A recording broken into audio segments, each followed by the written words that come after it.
मिरच्या, कोथिंबीर, लसूण, आलं आणि जिरं. आता हे सगळं आपण मिक्सरला बारीक वाटून घेऊ.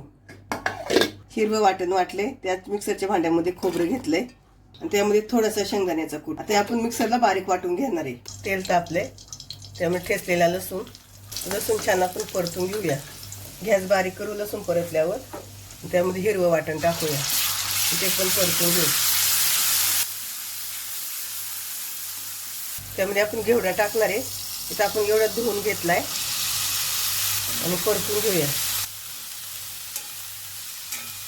घेवडा घेताना कोवळा घ्यायचा, निबार घेतला तर मग शिजायला जरा वेळ लागतो. चवीनुसार मीठ. आपण गॅस मोठा केलेला आहे, मोठ्या गॅसवर परतून घेतोय. आपला घेवडा छान परतलाय, कलर पण एकदम हिरवागार आलाय. आता आपण बारीक गॅस केलाय आणि अगदी 2 मिनिटासाठी झाकण ठेवून घेऊ. आपण झाकण काढून बघूया. आपली शेंग बघा अर्धी शिजली आहे वाफेवर. तर त्यामध्ये आपण वाटून घेतलेलं वाटण आहे, खोबरं आणि शेंगदाण्याचं ते टाकू, मिक्स करून घेऊया. आता आपण त्यामध्ये पाणी टाकूया.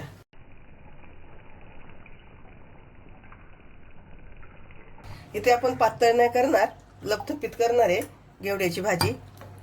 आपली पहिली शिजलेली आहे, 50% शिजली आहे. आता 50% शिजवायची आहे, त्यामुळे थोडंसं पाणी घातलंय आणि त्यावरती आपण झाकण ठेवून घेऊ. तुम्हाला पाहिजे तर हळद टाकू शकता, नाही टाकली तरी चालेल.